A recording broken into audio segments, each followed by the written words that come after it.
에베소서 3장을 찾겠습니다.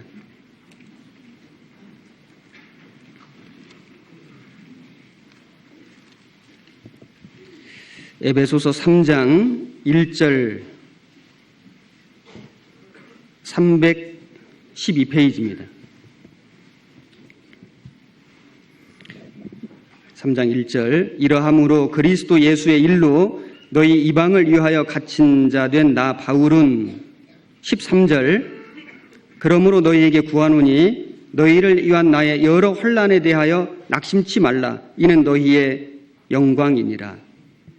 사도 바울은 자신은 복음을 전하다가 감옥에 갇혔지만은 오히려 밖에 있는 성도들에게 낙심치 말라. 이것은 곧 너희의 영광이 될 것이다. 실제로 그랬습니다. 우리나라 역사를 보면은 죄수들을 유배 보낸 일들이 많이 있습니다. 그런데 이 세상에서도 그런 그 유배지에서 오히려 아주 큰 업적을 남기는 일들이 많이 있었습니다.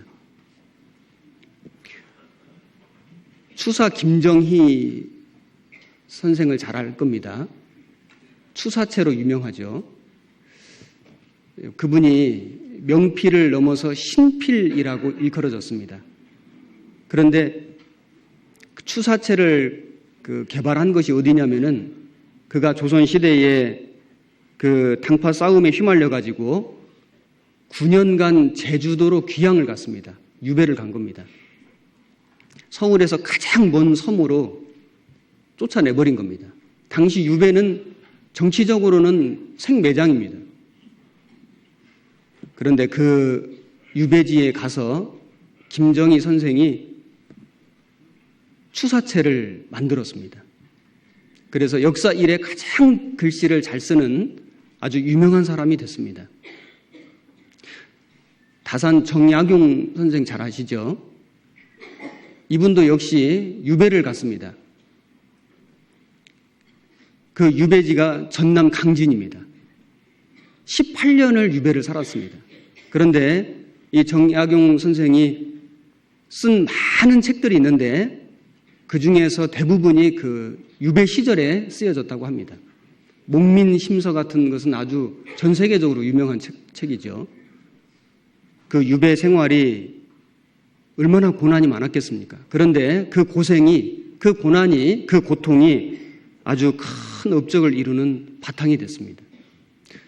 신앙 안에서도 이런 일들은 참 많습니다. 우리가 익히 잘 아는 철로 역정을 쓴 존 버녀는 감옥에서 12년 있었습니다. 감옥에 있는 동안에 철로 역정이라는 아주 대단한 책을 만들었습니다. 물론 사도 바울도 수없이 감옥에 갇혔습니다. 감옥에서 여러 번의 성경을 기록했습니다. 사도 요한도 pat모섬에 유배를 갔습니다. 그 유배지에서 그 고생과 고난과 고통 속에서 하나님의 계시를 받은 겁니다. 하나님은 그 고생과 그 고난과 고통이 있는 그 유배지에서도 하나님의 역사를 이루신 겁니다.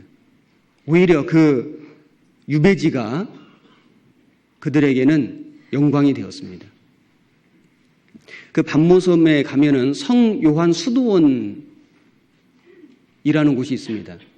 그곳에 가면은 이제 요한을 기념하는 많은 것들이 있는데 그 중에 그림들이 또 많이 있습니다. 그 중에 기억에 남는 한 그림이 있는데 40명의 그리스도인들을 로마 병사가 처형하기 위해서 겨울날 차가운 그 얼음 호수 속에 들어가게 했습니다. 그들이 처음에는 찬송을 힘있게 불렀는데 이제 점점 밤이 돼가고 날이 점점 추워지고 그러자 찬송 소리도 점점 잦아들었습니다. 이제 생명이 이제 거의 다 해가는 겁니다. 그때에 하늘에서 천사들이 금면류관을 가지고 찬송하는 소리가 들리는 겁니다. 그리스도의 군사 40명, 순교자 40명, 면류관 40개로다.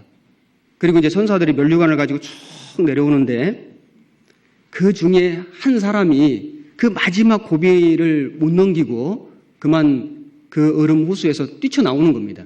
그런데 고초를 서던 한 로마 병사가 그 천사들이 그 면류관 들고 내려오는 그걸 보고 그 뛰쳐나온 사람에게 얼른 자기 옷을 벗어주고 자기가 그 호수로